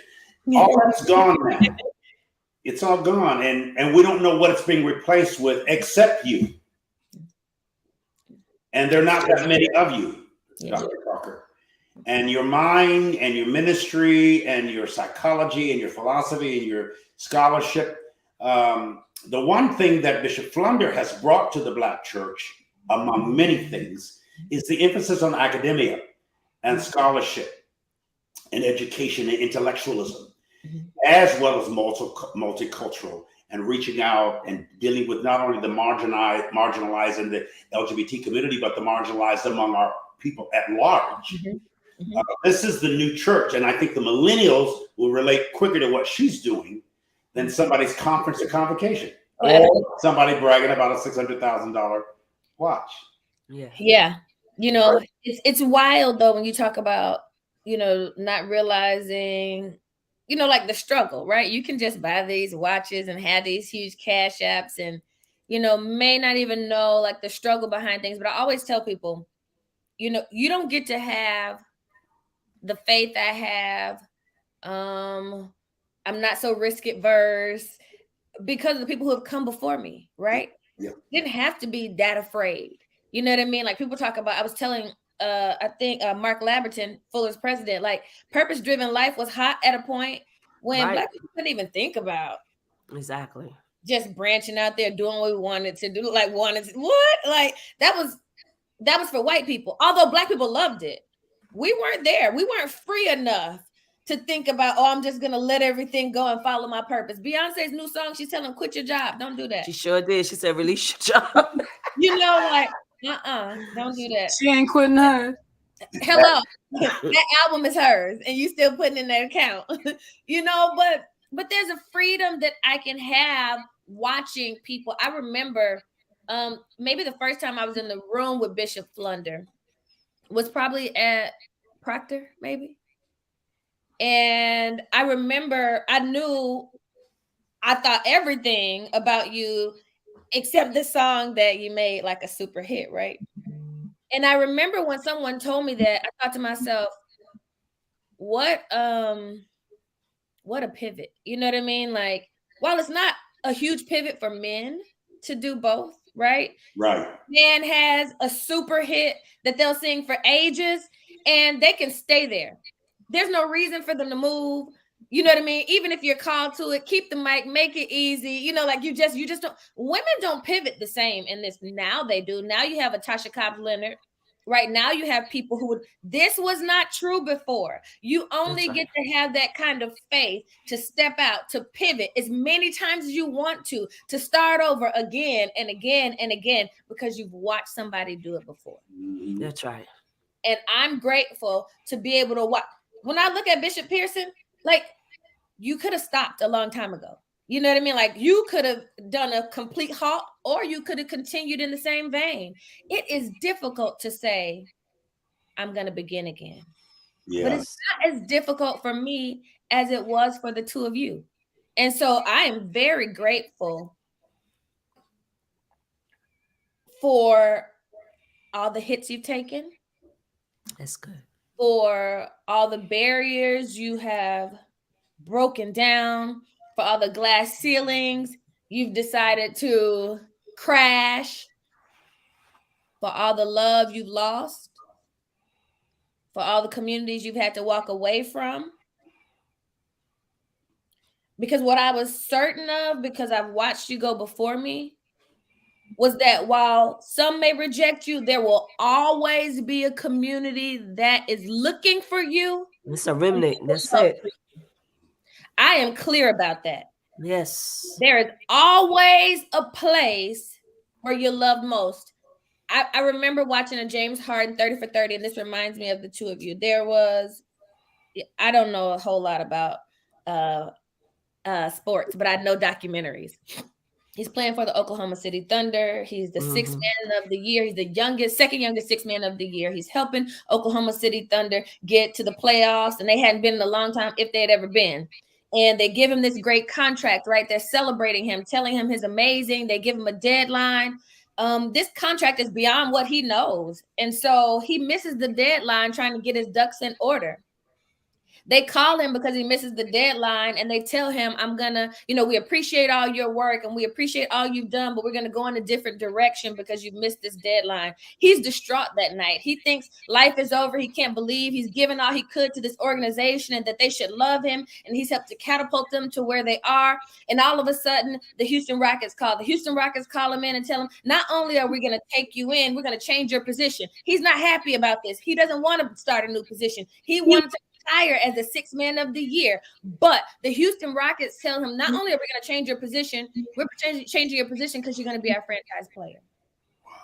He spent that night in turmoil, thinking about what he was losing, the organization that turned him down, the organization that he helped to catapult to get where they were, and all of a sudden they didn't want him anymore, thinking that life was over, only to find out you were going to go from the sixth man in one place to be the franchise player in another.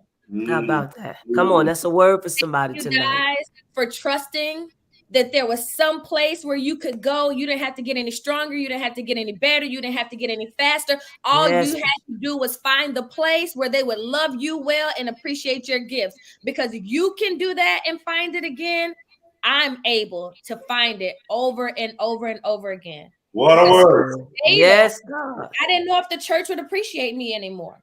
When you want to be a scientist, that doesn't mean you get to preach around the country anymore. That's right. I can do both because you guys found communities that would take all of who you were. And I'm just grateful for your work. So I don't want anybody to believe I get to do this with little caution because I'm fearless. I do it because I'm faithful, watching faithful people. Gosh. Thank you so much. Yes, so beautiful. Thank you for giving them their flowers today. Yeah. And in front of the virtual world, so many people can go back and listen to what you have just said and how you have lifted our elders tonight. We do appreciate that so much. Bishop Flunder, I know you want to say something, Bishop. I just want to say thank you. My whole soul appreciates that. It's we're not done. Yeah. And we're clear that we're not done. Yeah. And it took a lot of courage to get to this place. And I appreciate it always when someone who is essentially carrying the water of the generations after us, that you can see. You can see. And that's a prophetic gift. I know you're a writer. I know you're a researcher. But it's a beautiful thing if a writer and a researcher is also a prophet. Yeah. And I appreciate very, very much those words. I'm affirmed. Hallelujah. Praise God. Got this old preacher ready to pull out some toilet paper. We didn't use clinics in them days. We had to use toilet paper. Your eyes. Your thighs, your eyes. It's good. So good. So listen to our audience. We are giving away the book tonight. You have to put the hashtag in Beyond the Gatekeepers.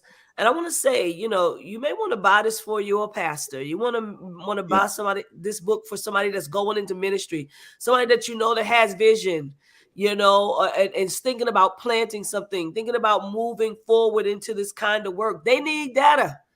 They need to get down with the Black Millennial Cafe. Before we get off this line, I'm gonna let Reverend Bree talk about that. I got 3 questions in queue, and then we're gonna wrap it up. Okay. Sure. So tell us about the Black Millennial Cafe. Yeah, so Black Millennial Cafe operates as a consulting and research practice. So we gather data consistently. And with that data, we're able to consult with churches. We do everything from creating data within a church. Like, I'll only say this publicly because they said it publicly. I allow all my clients to stay anonymous. But the Luke Church in the pandemic said, we need to make sure the people we had before, still feel the way we do. So we ran data for their church to show them where people were, what they wanted, and where they should put their resources. And then we do webinars. So we look down the line, we collect data, we look down the line and say, gosh, people need to know this. People need to know this about discipleship. Next week, we're doing youth ministry and the keys to cracking youth ministry. And so we look at data, we create webinars so that people can come and be trained. And we created the first ever Black faith subscription service where you can go ahead and sign up to be trained monthly. And so monthly we have webinars. It comes with the PDFs to help you so that you can write it, go through it with your church and learn. And then we do office hours so you can come in and ask questions about whatever we learned the week before when you get back with your church. And so we're just trying to, we have other services that you can look on the website, but what we really try to do is collect data, consult with data, and train with data. Awesome. That's good work. It's going to be dropped inside of our chat so you can see. But, I know for a fact that you can just Google Dr. Bree and all the information on Black Millennial Cafe will come up. How you can get the books, because this is just not the first book she's written. She's written several books, and how you can get those books as well. So 3 quick questions we have that have come in. This one is from Kyle Stevenson. Do you cover Black Anglicans and or Black Catholics in your data? So what we didn't do is we didn't not accept data from anyone, right? Even when you're doing data on Black and white people actually answering, we have to throw them out. And so we do have data on both. I believe we have a portion of it that we may have mined with Black Catholics, but we have data on everyone. We just didn't mine it and put it all in the book.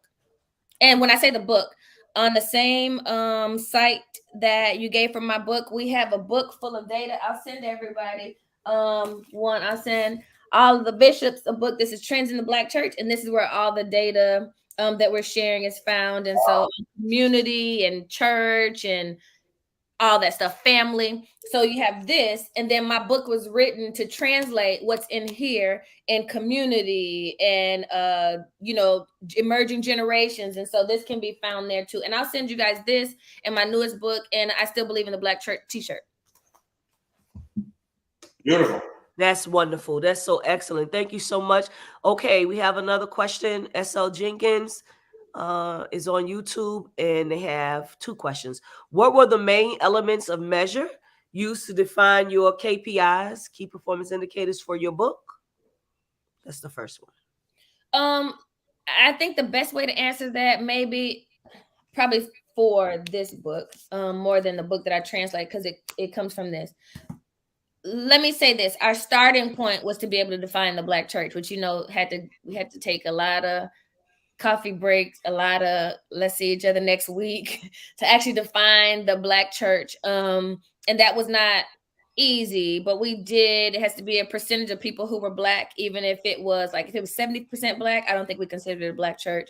If it wasn't founded by a Black person, it wasn't a Black church. If you have an overseer who was white, it wasn't a Black church. Those were our initial points of entry, I should say.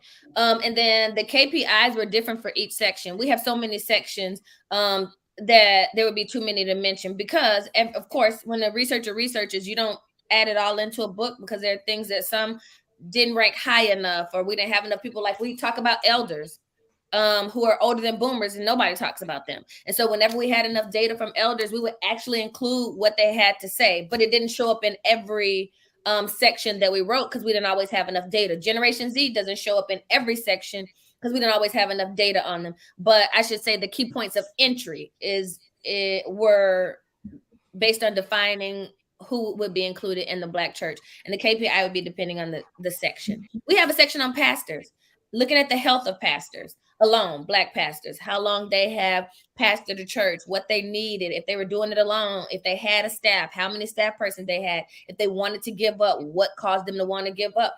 That's a place where you can really look at KPIs when we're looking at the health of a pastor versus the health of a church. What makes a church flourish versus what shows a flourishing pastor, what a pastor needs to flourish.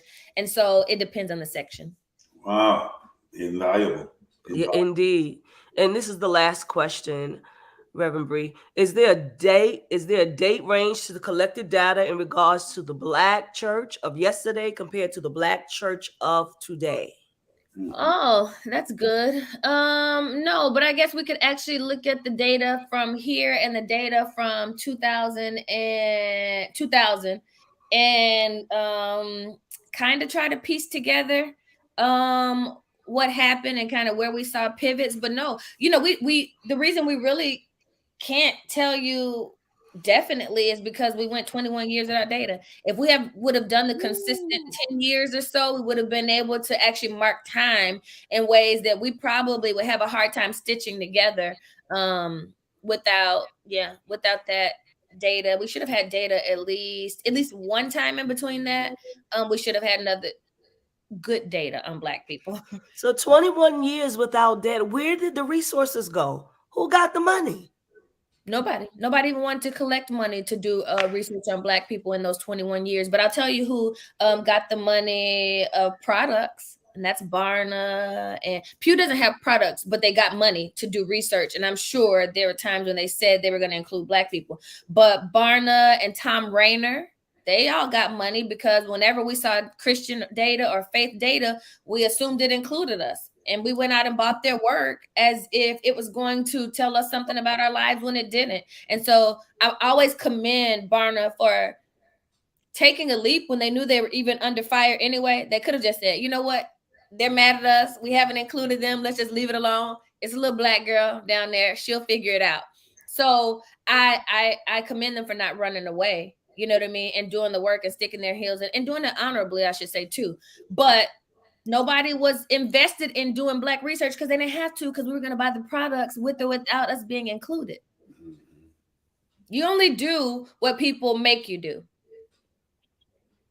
Capitalists only do what people make them do. And, I'm trying to figure out just capitalism, right? Because in order to sell a product to a certain extent, you're a capitalist. I'm trying to figure out what just capitalism looks like so that I can operate in that way. But capitalists, and this is not for any one company, capitalists only pivot when either one is going to be financially beneficial for them, or two, it's going to hit them negatively because you're going to boycott or protest or stop purchasing. And we hadn't stopped purchasing.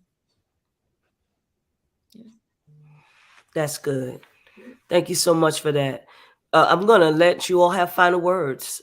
Bishop Pearson, Bishop Flunder, Reverend Bree. Reverend Bree first. Oh, I just want to say thank you so much.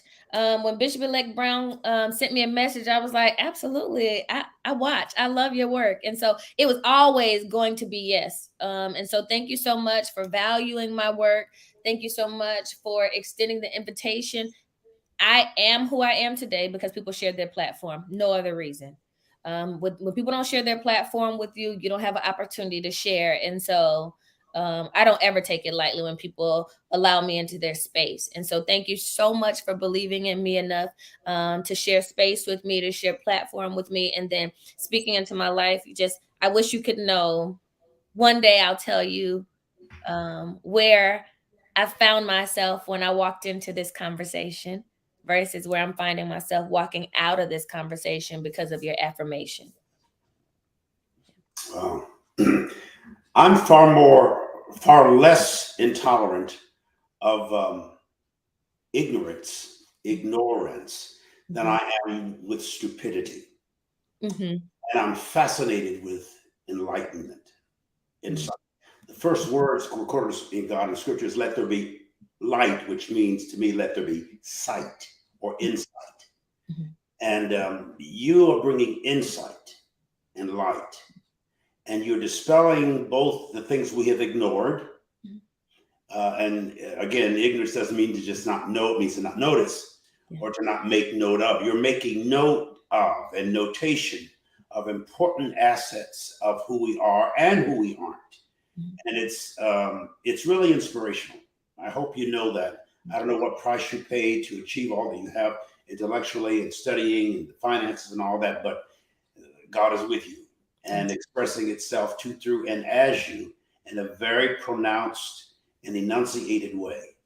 Always know that we've got your back, and you are our front. You're out there, so stay out there, baby girl.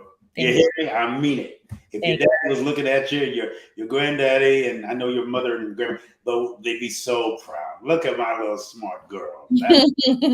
Thank you so much. I love it. Thank you.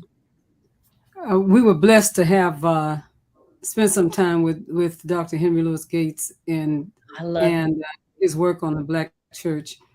And he stayed with us for about 3 days when we were talking and filming and carrying on. And then he went to worship with us.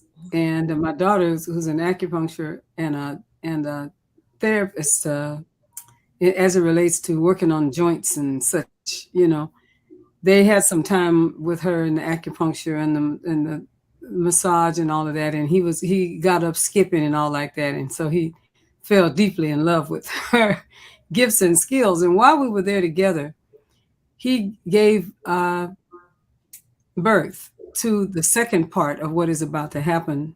That's what I heard. Work, yes. And we heard not too many days ago that they're going to want to have us involved again. Okay. And you made me think about something in terms of a full circle journey and what it was to leave the church, was the church of the origin for myself and Bishop Pearson some years ago because of embracing different concepts and thoughts and theologies, but to have to leave also because we were, Shirley and I in particular, were not considered viable, particularly as same-gender loving women, but also as pastors and leaders and pastors of pastors. None of that was supposed to happen. And then the fear that exists in the Black gospel community, not because those realities are not true in the Black gospel community, but because people won't come out. They won't tell their truth because they will lose their audience that still has a very tight girdle in terms of their theology. And what one good friend of mine said some wonderful things during Pride celebration about her love and respect for the LGBT community, and her own population of people that follow her and her music came after her. I saw that. Yeah, with a bludgeon. Yeah, I mean, that was like, we need to talk to Anita. That was wicked. What people were doing.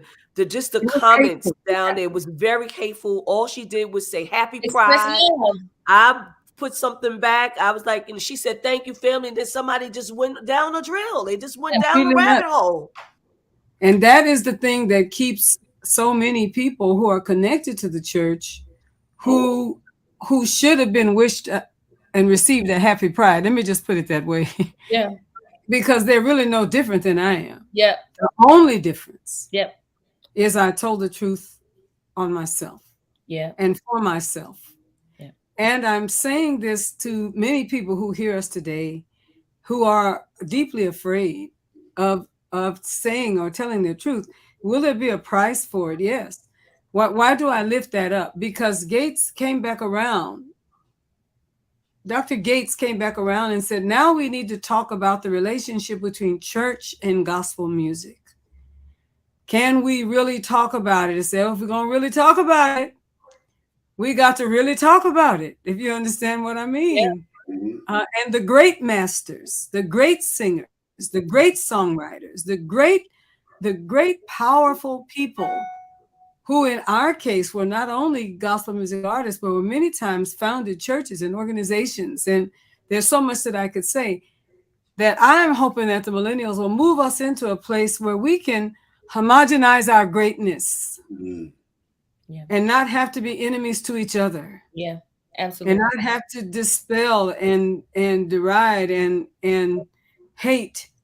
And I, as sister with the kind of power that this sister has, the way in which she can sing and interpret gospel music in that sound, that R&B way in which she can do that, to somehow or other push her to the wall. Yeah. The church needs to be running to every concert that she has. Right. And supporting all of her music, because she had the courage to break a ceiling. Thank you, Anita.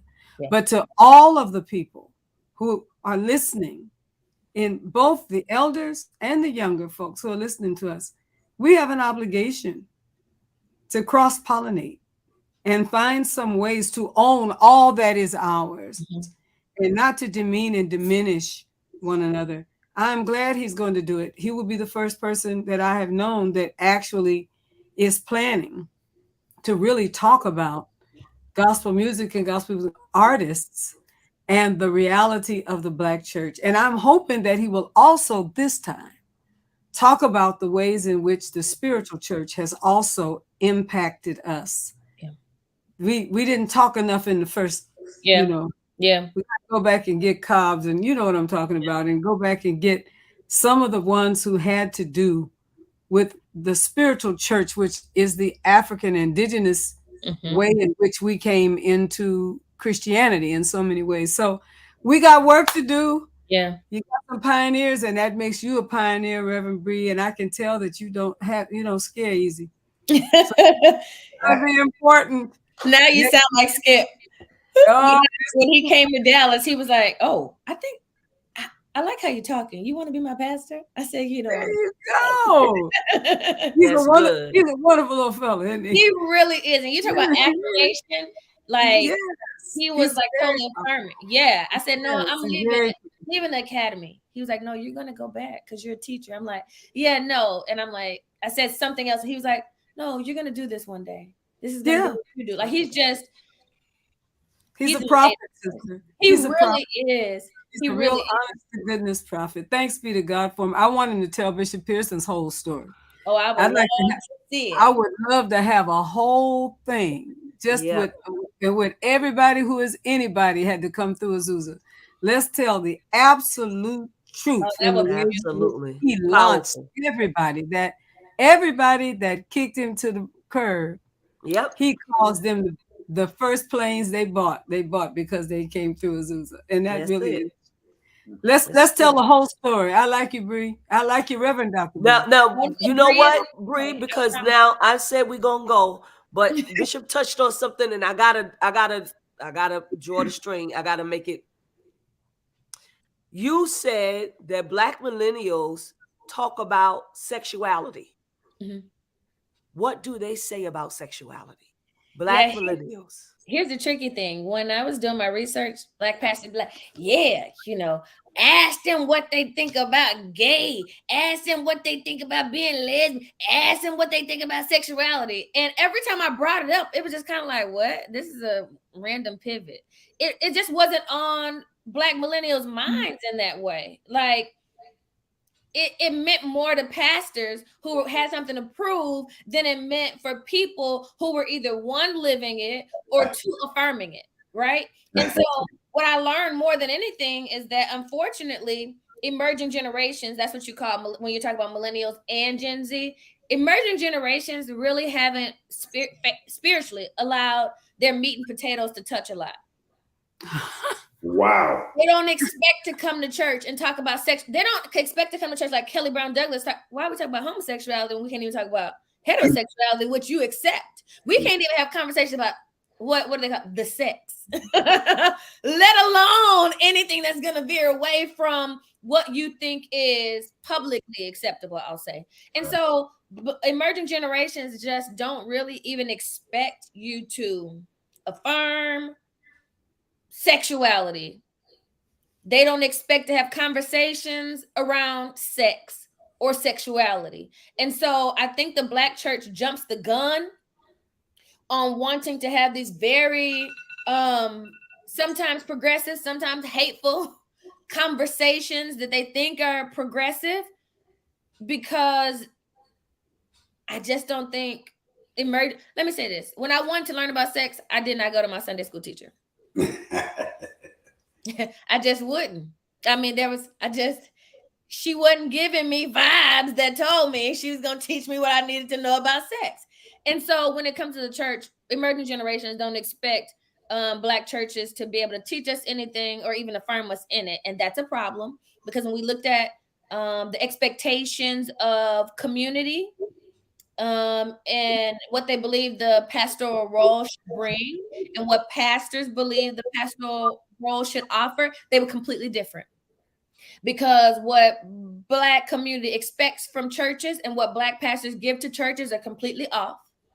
And unfortunately, it's because Black pastors have to be able to say what their responsibilities are biblically.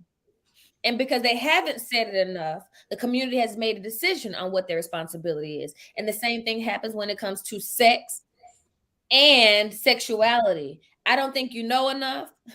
I don't think you care enough. I don't care you think you're loving enough or open enough for me to even want to have this conversation with you. So it's a non-factor for emerging generations, which is unhealthy.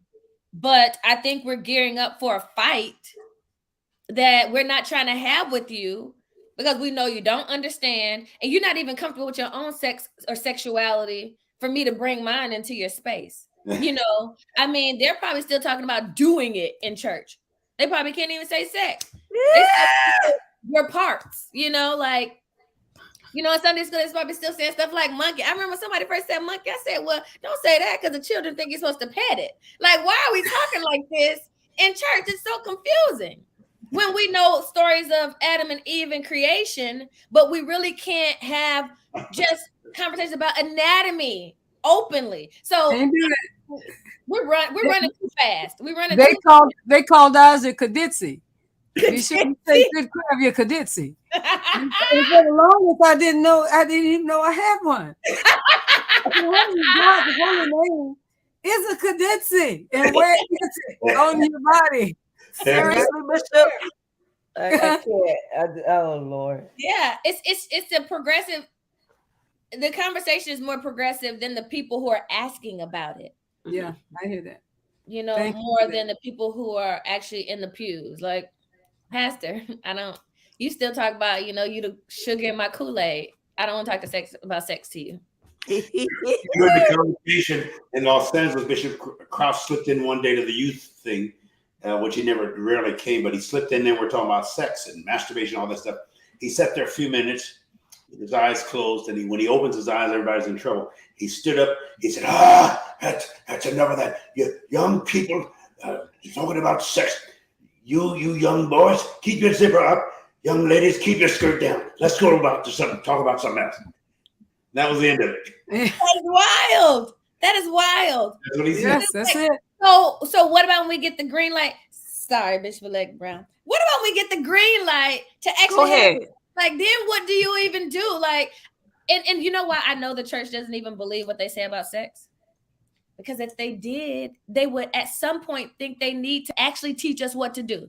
If they really thought we were listening to them, and if they really believed what they were saying and told us not to keep your zipper up and your skirt down, at some point they would teach us what to do when it was time to put our skirt up and our zipper down. The fact that there's never a class on the green light says you don't actually believe in a red light. And all of us came into it. It was a mess. It was like, this is a mess. What? A crapshoot. That's what I call it. What is this? Yeah. Because nobody, and when I'm on the continent of Africa, among the tribes, often they teach their young men and their young women about themselves and in some ways how best to engage in pleasure. Really? Both with yourself and if you take the back to Bishop Pearson's conversation about the go ye into all the world and teach the creatures, you know, if we take the deeply missionaried off of human sexuality, there's joy in it. Yeah. And I've had that experience. He and I have seen the indigenous tribes when the women are at marriage age and they come out and they bring their breasts and they're looking for a husband, and they come there with the goods, and they want the people to know I'm blessed and highly blessed and highly favored, you know. And I don't have anything about which to be ashamed. But the Christian girls are all covered up. Yeah, all covered up. I said, this right here, like Muslims. it. Yes, this is the illness that causes the marriage bed or the intimacy bed to be so problematic. The thing we talk about all the time when somebody say you need to live right, what you goes right to your mind It's sex. is sex. Yeah. So we're obsessed with it. Yeah. But we don't know the joy of it. We can't find see it as our Creator's gift in some way. It gets kicked to the curb, and you got to come out of sin. First thing you think about. Yeah. Right. Lying is not first. Cussing is not first. Cheating is not first. It's sex. Yeah, we're obsessed with. You know, the scripture says, "Endure hardness like a good soldier." Right. I cannot deal. Let me tell you that. I cannot deal. I can deal, Bishop. And we were struggling with the scripture that whatever your hands find to do, do it with all your might. Well, Yes. so they don't want us to have this conversation, but we still talk about black millennials. We still talk about I still love the black church. Can't you hear us on this here? Not this conversation. We still love the black church. Of course. And everything I know about sex I learned in church. That's it. Yeah. I didn't have to leave church. It was a secret that everybody knew. Yeah. I mean, it was the most amazing thing. If we can get liberated from these human-made pseudo closets. So true. And begin to love our bodies and ourselves. Yeah. And love our neighbors and our loved ones, and love the fact that we are responsible to bring a blessing to community. Not have those three things you talk about all the time, Bishop Flunder: sexual literacy, theological literacy, and justice literacy. Yes. Then if people we talk must about the black church, yes, if we would do that, we wouldn't even be talking about this right now. No. Anita Wilson wouldn't be getting lambasted on Facebook for just saying Happy Pride. Happy Pride. Wilson, when we were doing, and you remember Bishop Flunder, we were doing all the Black Church Pack conversations around voting and everything. I'll never forget, it was Phil Thornton gave us access to Sony's roster. Anita Wilson was on there to talk about justice. Well, tell me what I need to do. She was asking questions. She was fully present. And so I don't know why people imagine that she would speak out and speak up for social justice and stop at sexuality. Precisely. But this current atmosphere, you said it a minute ago about these congregations where there's blending. In these blending congregations, these multicultural congregations, a lot of them, particularly if they are far right on the white side, let me just put it that way. Yeah. And our folks get in, the first thing that they do is get indoctrinated about a woman's right to choose. Oh yeah. Strongly indoctrinated about LGBT people and strongly indoctrinated about accepting what happened to Black people as an experience that we need to release and let go of and move on, and there will be no reparation. I think that is basically what, and so they are learning in those congregations a lot to now demonize. And let me say it this way: when I'm growing up in the church, we always had what my grandfather used to say, well, he got a little sugar in his water. You know, that meant somebody was gay. Need a little answer. But sometimes they played the piano, or they directed the choir, or they worked in the kitchen and could fry chicken and make greens, but they were in the community. Yeah. Right. Yeah. What I remember as a child was this was not unique, but they didn't know what to call it. The point is that they were loved and they were appreciated and affirmed. And then the people would say, well, you know, he a little bit, but it wouldn't be the kind of thing where he would be destroyed. Yeah. And lambasted and demeaned and none of that. We didn't really have that. And the spiritual church didn't even try to hide it. Yeah. Right. Yeah. At all. Very I mean, very true. Let's just be real about that. So my hope is that what we will begin to understand is that we have been painted with a brush that is not our community. We need to give that hatred back. Absolutely. Give it away. Absolutely. Let go of it. we didn't bring it here. We wouldn't have gospel music without gay people. Yeah. That's right. Yeah. And it's pointless to act like that is not the truth. Yeah. That is the truth. Stop singing their songs. See what you have left. Yeah. Right. Yeah.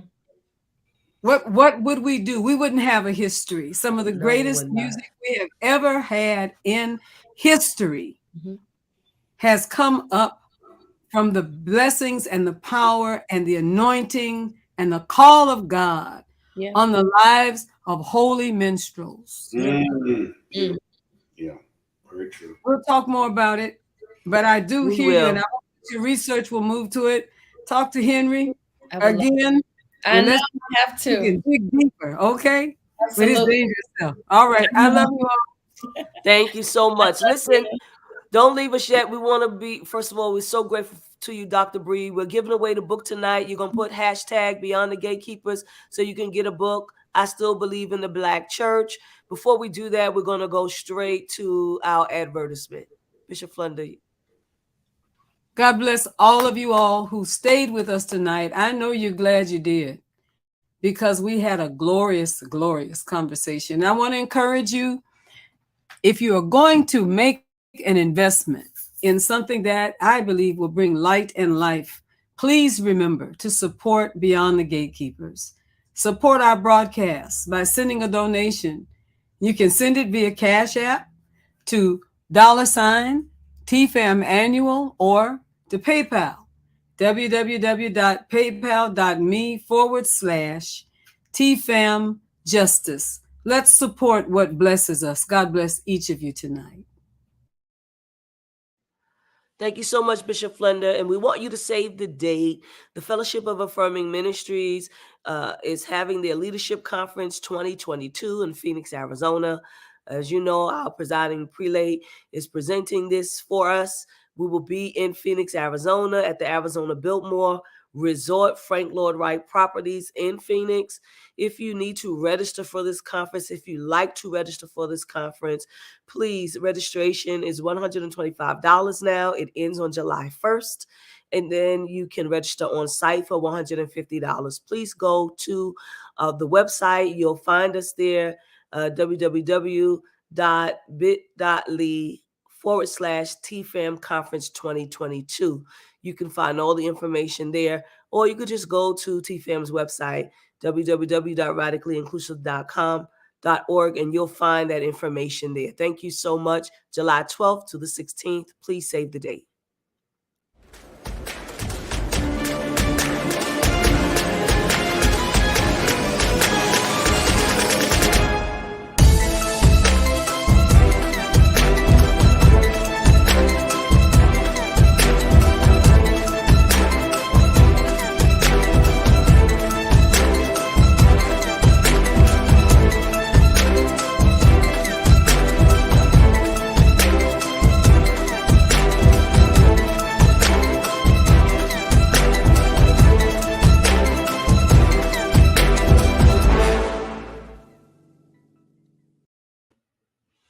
Thank you, Bullet in Flight Radio. We appreciate you so much for all your good work. And we have Lifestyle Global Properties. Donate to your church. We have Antonio Mattier. He says donate to your church. And you can find more information from Antonio by going to his website, www.antoniomattier.com. That's www.antoniomattier.com. He has his own real estate company, He's saying, give to your church while accomplishing your goal of home ownership. Lifestyle Global Properties will donate 10% of the commission earned from your real estate transaction to your choice of City of Refuge or TFAM in your name when you utilize their brokerage to purchase or sell a property, residential or commercial, in California or Georgia. Again, please stop by his website, www.antoniomattier.com. And then we have TNT Tuesday Night Talks, RIM Fellowship, RIM Virtual Experience. We thank God for Bishop-Elect Sonia E. Williams, who supports us every week, and she is inviting you to join them every Tuesday at 7:30 p.m. Eastern Standard Time for everyday, real, relevant, Bible-led conversations. And if you need to find out where RIM is, you can check out their website at www.rimatlanta.org, or you can find them on their Facebook page, RIM Fellowship UCC, their Instagram page, RIM Fellowship, or their YouTube page, RIM Fellowship UCC. Support Black churches. Nubian Flunder has her own company. She's the daughter of our presiding prelate, and her company is the Healing Place Apothecary. It's skin products, and it's, you know what? You just want to go to that website, www.thp, which stands for the Healing Place Apothecary.com, and you will find such wonderful products for your skin created by a Black woman. Support Black businesses. And we have Sky Michelle's Teas and Things, where Kid is the boss. Please go to Sky's website, www.skymichelle.com. She has a whole collection of t-shirts, dope Black t-shirts, faith t-shirts, YA Flunder t-shirts, Kara motivational t-shirts, customizations available. Follow the little girl on her Facebook page or her Instagram page at I Am Sky Michelle. Support Black businesses. Saturday, June 25th. So here we have Susan Angela Webley. She's the founder of Kara Solutions. Kara Solutions is the company that actually does our tech work and several other churches and companies. She does all the tech work for them. And so now she has her own show that she does on Saturday mornings, 10 a.m. Eastern Standard Time, 9 a.m. Central, 7 a.m. Pacific Time, found on Facebook and YouTube. And she's going to have guests. It's called Inspire. And what she's doing is she's highlighting BIPOC entrepreneurs, influencers, and creatives on a mission to change their communities and the world. And this coming Saturday, she has two people that I know, Anna Deshawn, founder of E3 Radio, and Just Dominic, who's the founder of Bullet and Flight Radio. And you can find Beyond the Gatekeepers on Deshawn, on Just Dominic's platform, Bullet and Flight Radio. And so please tune in on this Saturday for Inspire. If you want to advertise with Beyond the Gatekeepers, please do so. It starts at $30. Email us at beyondthegatekeepersshow@gmail.com. That's beyondthegatekeepersshow@gmail.com. All right. We want to make sure that we do what we said. We ask that you put the hashtag in Beyond the Gatekeepers, because we are giving away this book on tonight. Hashtag Beyond the Gatekeepers. We're giving away this book on tonight. Let's see.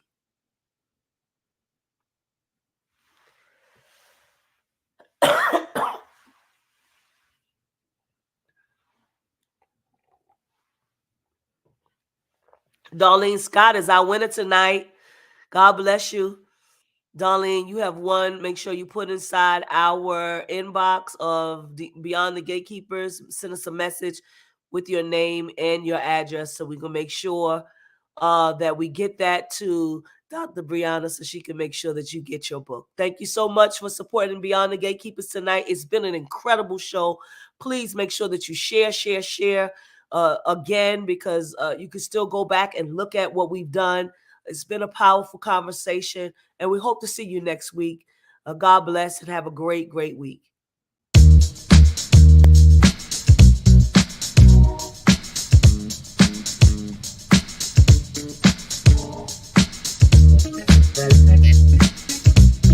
Very much.